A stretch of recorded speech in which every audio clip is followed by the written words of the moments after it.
네, 저희 은평구 같은 경우에는 뭐 아시는 분 아시겠지만 고령자로 따졌을 때 그 인구 비중 순위가 한 3위 정도 되고 또 최근에 일자리 관련해서 이제 상도 수상을 하긴 했지만 상당히 일이라는 것에 대해서 언제나 갈급한 마음을 가진 그런 시민들이 많은 동네입니다. 제가 은평에서 일한 지는 10년이 조금 넘어가는데요. 원래 평생교육을 시작을 해서 자연스럽게 교육과 훈련은 또 일로 연결되고 마을살이로 연결되고 하면서 지역의 다양한 기관들이랑 많은 고민들을 나누다가 올해 시민민주 정책관 일을 맡게 되면서 제가 맡고 있는 분야들 가운데 이제 사회적 경제 분야를 중심으로 시니어와 연결하는 그런 고민들을 하게 됐습니다. 민선 7기 들어서 은평구는 시민의 성장을 지원하는 행정이라는 슬로건을 가지고 생애 주기별로 시민의 다양한 성장을 지원하고 있는데 저는 이 일 역시 단지 이게 경제적인 어떤 의미만이 아니라 한 사람의 생애에 있어서 성장을 하는 중요한 또 개념이라고 생각을 합니다. 그래서 일이라는 개념을 굉장히 다양하게 해석을 할 수가 있을 것 같아요. 그건 이제 다시 말하면 우리가 지역에서 특히 제가 일하는 또 지방정부에서 일이라는 거를 얼마나 또 단순하게 접근하고 있는가. 보통 우리가 숫자를 얘기하는데 제가 가끔 이런 생각을 해보거든요. 이 숫자의 의미는 뭘까? 이런 생각을 해봐요. 뭐 올해 몇 개였다가 내년에 몇 개가 되고 이런 과정들이 아까 영상에서 봤었던 그런 한 분 한 분의 목소리를 담고 있을까? 이런 고민을 좀 하게 됩니다.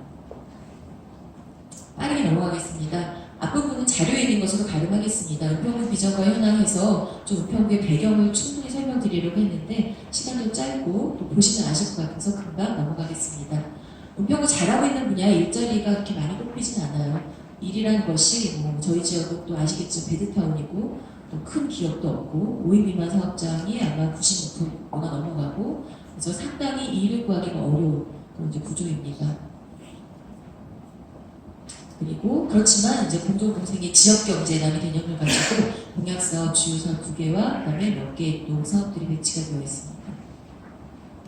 넘어가겠습니다. 네.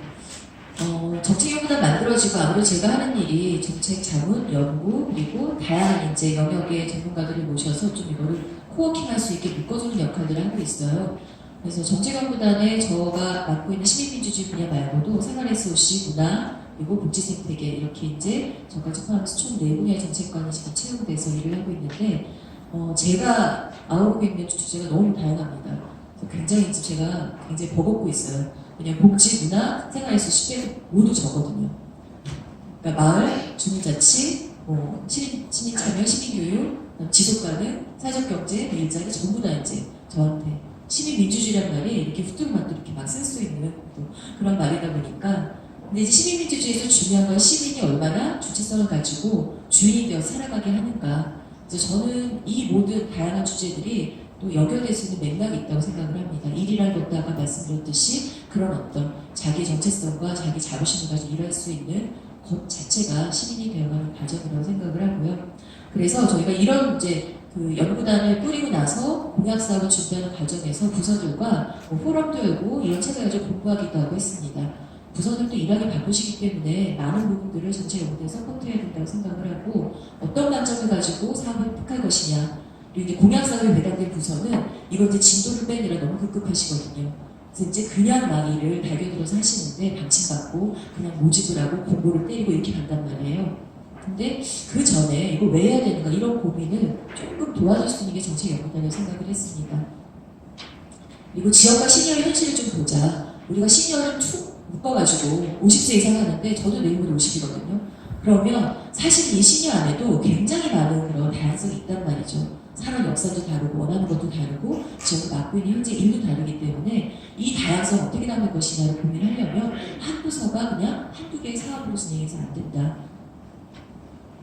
그래서 잡에서 웍으로 일 개념이 변화하고 있잖아요. 우리가 이제 주어진 자리에 취업, 고용 뭐 이런 개념 이런 개념을 좀 넘어서서 아까 영상에 나왔듯이 창직 그리고 전혀 없었던 일들이 새롭게 만들어지고 있고 마을 일에 대해서 새롭게 사회적 보상을 해야 된다는 얘기가 하고 있고 사회적 가치를 찾는 얘기를 하고 있고 그래서 시대 변화가 일자리 사업에도 반영이 돼야 된다 이런 문제의식을 아주 작지만 은평에서 시작을 하고 있습니다.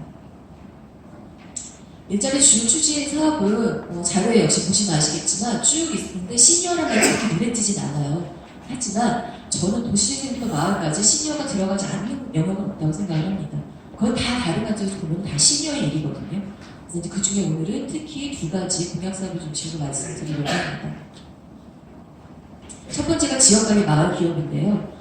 저희가 이제 이 그 공약 사업을 준비하면서 어떤 개념으로 이 공약이 만들어졌는지 저는 이제 그 다음에 또 채용이 됐기 때문에 이걸 좀 이해하느라 고민이 됐어요. 근데 마침 지역과 함께 프랑스의 지역관리 마을 기업이라는 또 모델이 많이 진행이 되고 있고 그래서 그쪽에 또 계신 분을 모셔서 지금 제 책을 소개해놨는데 이 책을 중심으로 저희가 포럼을 열었었습니다. 그래서 이제 거기서는 뭐 민간과 행정과 전문가가 콘소시엄을 해서 어떻게 지역의 시민들이 주체로 마을을 경영하고 관리하는 이런 기업을 운영하면서 일자리를 창출하고 있는지 이런 얘기를 들을 수가 있었고요. 뭐 외국의 사례를 곧바로 이식하는 건 문제가 되겠지만 은평 나름대로 이런 것들을 은평형으로 만들 수 있지 않을까 이런 부분을 좀 하면서 공약사업이 지역관리 마을 기업의 개념에 반영을 해보자 이 얘기를 한참 진행을 하고 있고요. 그리고 은평 같은 경우에는 뭐 그 건물도 없고 인프라가 그렇게 충분하진 않습니다. 물론 뭐 문화나 여러 가지 복지나 주민들이 충분히 즐길 만한 시설은 많이 늘어나곤 있지만요. 골목골목이 살아있고 또 골목 안에서 주민들이 살아가고 이런 개념들을 조금 더 풍부하게 만드는 게 은평이 가진 어쩌면 이제 결핍에서 비롯된 장점으로 살림하는 것이 아닐까 해서 이런 책을 가지고도 총장님과도 공부를 했습니다. 근데 이제 조금 정책 경험이 만들어지면서 공부를 하면서 사업을 보자 이런 개념들을 만들어가고 있는데 사실 부서 입장에서 어떻겠어요? 예, 바쁜데 공부까지 이러면서 그다지 활용하는 분위기는 아닌 것 같아요, 사실. 근데 지속가능 주민 지역자원 이런 이제 세 가지 개념을 가지고 지역관리 마을기업에 접근을 하고 있는데요. 저희가 어떤 아이템들을 쭉 만들어내는 브레인스토밍 같은 작업도 했었어요. 그래서 이제 우리 은평에 주민들이 직접 관리하거나 경영할 수 있는 아이템 뭐가 있을까? 아래 이제 나열을 놨지만 뭐 공원이 많다 이런 것들, 그다음에 에너지 같은 것들, 그리고 널씨 뭐 돌봄에 관한 것들, 그리고 이제 자원순환, 은평이 또 자원순환 센터를 만드는 과정이 있는데 이런 것들이 향후 10년, 20년 내다봤을 때 주민들이 뭐 전문성을 가지고 할 수 있는 일이 아니겠는가. 그래서 지금 이제 첫 번째 공원을 가지고 저희가 접근을 하고 있습니다. 두 번째는 세대결합의 일자리인데요. 오늘은 소개 정도 간단히 드리고요. 나중에 은평으로 오십시오. 제가 자세히 설명드릴게요. 이게 공약 만드신 분한테 여쭤봤더니 이 영화 보고 만드셨다는 거예요. 제가 깜짝 놀랐어요. 이런 말도 안 되게 만들었다니 이런 생각을 했는데 너무 라이브하고 너무 뭔가 이렇게 좀 그냥 취향에 맞춰서 만든 이런 공약이 아닐까. 근데 사실 생각해보면 우리가 계속적으로 신규직원을 채용하는 그런 기업이나 일자리 같은 경우에는 세대 결합형에 있니? 근데 왜 세대 결합형 일자리일까? 이런 질문을 이제 저는 오히려 이 공약을 이제 관여하는 정책관이 되면서 오히려 이런 질문을 던졌어요. 만드신 분에게. 그랬더니 어쨌든 지역의 경험을 공유하고 그리고 일을 준비하는 과정에서 일터에서 뭔가 성장이 이루어지고 이런 개념들에 대한 강조를 하시더라고요. 제가 이것도 여러 가지를 생각을 해봤더니 우리가 일터 안에서 관계라든가 그다음에 일에 진입하는 과정에서 또 여러 가지 이제 뭐 제약 사항이라든가 이런 것도 좀 해결하다 보면은 좀 새로운 모델을 창출할 수 있지 않을까. 그래서 역시 이것도 부서에서 그냥 밀고 나가려고 하길래 저희가 저희 지역 가까이 있는 여성 그다음에 뭐 사회적 경제, 50플러스 다 불러 모아서 이제 협의체를 구성을 했습니다. 왜냐하면 다양한 시각이 모여 있어야 되고요. 아까 교수님 말씀하셨듯이 이게 연계 속에서 새로운 것들이 만들어질 수 있다고 보거든요.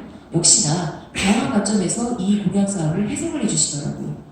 우리가 그동안 못 봤던 그런 가치도 또 만들어내고 해서 지금 7개 기업에 16분, 15분 정도가 처음 저희 시범적으로 채용이 돼서 일을 하고 계신데 아마 이 모델을 통해서 저희가 다음 연도에 계획을 세울 수 있을 것 같습니다. 뭐 이제 책을 몇 개 소개해드렸는데요. 이게 지금 다 저희가 이제 부서와 함께 공부하고 있는 책이에요. 공부하는 은평 기억해 주시고요.